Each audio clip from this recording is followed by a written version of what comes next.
बिस्मिल्लाहिर्रहमानिर्रहीम। बोलते कालम के साथ मैं आमिर रज़ा खान। और किस कदर खलीजी ममालिक का नुकसान हो रहा है, अगर आप उसका अंदाज़ा लगाएं तो आपको समझ आएगी कि अमेरिका और उसके इत्तहादी जो हैं इस वक्त भारी कीमत चुका रहे हैं सिर्फ़ एक अकेले ईरान पर हमलावर होने की।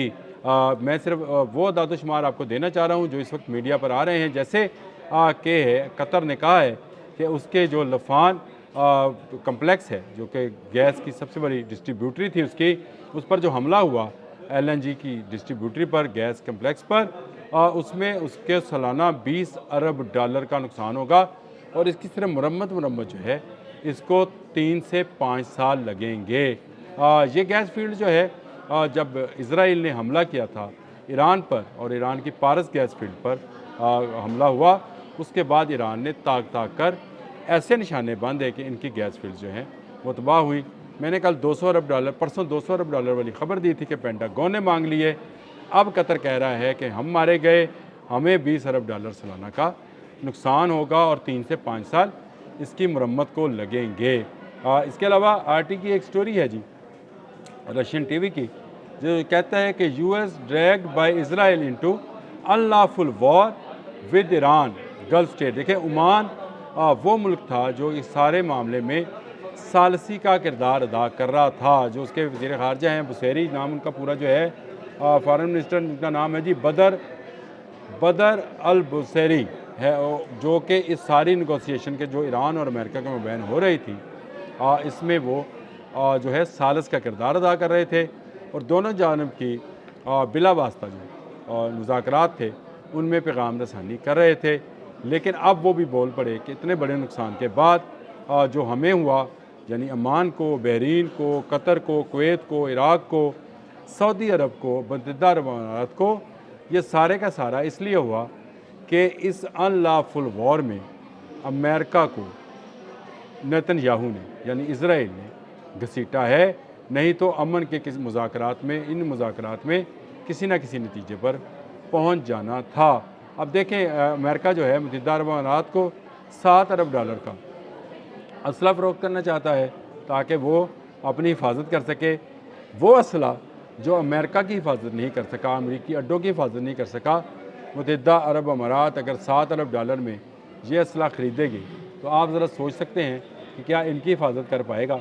इस वक्त सूरत हाल हर आने वाले दिन के साथ मज़ीद संगीन होती चली जा रही है और ईरान में भी इसराइल के हमले जो हैं वो शदीद हैं। लेकिन इसके साथ साथ मिसाइल्स की जो बारिश है ईरान की जानिब से वो भी जारी है, क्योंकि ईरान ने ये साबित किया है कि उसके तमाम के तमाम मिसाइल सिटीज़ जो हैं महफूज हैं, जिनका दावा किया था नेतन्याहू समेत उसकी तमाम अस्करी क़यादत ने कि ईरान की तमाम मिसाइल सिटीज़ जो हैं उनको ख़त्म कर दिया गया है, यानी अब वो मज़ीद मिसाइल जो है फ़ायर नहीं कर सकता। जैसे ही ये बयान आता है नए मिसाइल फ़ायर होते हैं और इसराइल में तबाही की नई लहर जो है उसको किसी न किसी का नाम दे दिया जाता है। नई लहर को जो नाम दिया गया है वो अल-मुहंदस का दिया गया है। अल-मुहंदस कौन थे?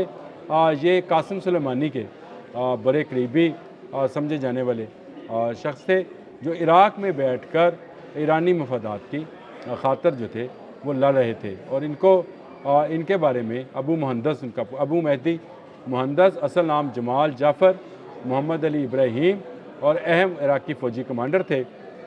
जब कासिम सुलेमानी पर हमला हुआ था उसी में ये शहीद हुए थे। अब अबू मुहंदस के नाम से ही नए ऑपरेशन का आगाज़ किया गया है, जिसमें इसराइल के लिए नई जो है तबाही की नई रकम जो है तारीख जो है वो रकम की जा रही है। नए मिसाइल जैसे कदर है, जैसे जहाज कासिम सुलेमानी है, और जिस तरह से दीगर मिसाइल जो हैं उनको दागा गया है, इसी तरह मुत्तहिदा अरब अमारात, सऊदी अरब, कतर, बहरीन, कुवैत में भी ड्रोन और मिसाइल हमले जो हैं वो किए जा रहे हैं। तो इससे नज़र ये आता है कि अभी तक ईरान जो है पूरी तरह से जो है इनके दिमाग और इनके असाब पर हावी है। आबने हरमज़ बंद है और आबने हरमज़ उस वक्त तक बंद रहेगी जब तक ईरान चाहेगा। ईरान ने इनको ईद के रोज़ भी जो है तरपाया है और इनको मज़ीद तरपाएगा, क्योंकि ईरान में भी शहादतों की तादाद कुछ कम नहीं है। लेकिन यहाँ पर सिर्फ़ वो अमरीकी अहदाफ़ को निशाना बना रहा है, जहाँ अमरीकी होटल में ठहरते हैं, जहाँ उनके अड्डे हैं, जहाँ उनकी एयर बेसिस हैं, جہاں ان کے جہاز ہیں وہاں میزائل گر رہے ہیں، اور اسی طرح اسرائیل میں اس وقت ایسی افراتفری ہے کہ لوگ وہاں سے بھاگ رہے ہیں۔ یہ بھاگنے کا سلسلہ جو ہے یہ جاری رہے گا، اور جب تو اس وقت تک جاری رہے گا جب تک اسرائیل اور امریکہ دونوں اتحادی جو ہیں ایران سے معافی نہیں مانگتے ہیں۔ ایران سے معافی مانگنا پڑے گی، کیونکہ ایران جو ہے ایک ایسی طاقت بن کر ابھرا ہے کہ جس نے ان کو ناکو چنے چبوا دیے ہیں۔ نئی لہر جو ابو مہندس کے نام سے شروع کی گئی ہے، جمال جعفر محمد علی المعروف ابو مہندس کے نام سے شروع کی گئی ہے، یہ اسرائیل کو منہدم کر دے گی۔ اسرائیل کے تمام عزائم، اسرائیل کے تمام دعوے اور امریکہ کے تمام عزائم اور تمام دعوے جو ہیں ایران نے غلط ثابت کیے ہیں۔ آج جو ہے عید کے روز بھی ایران اپنے حملے جاری رکھے ہوئے ہے، اور ایران ڈٹا ہوا ہے۔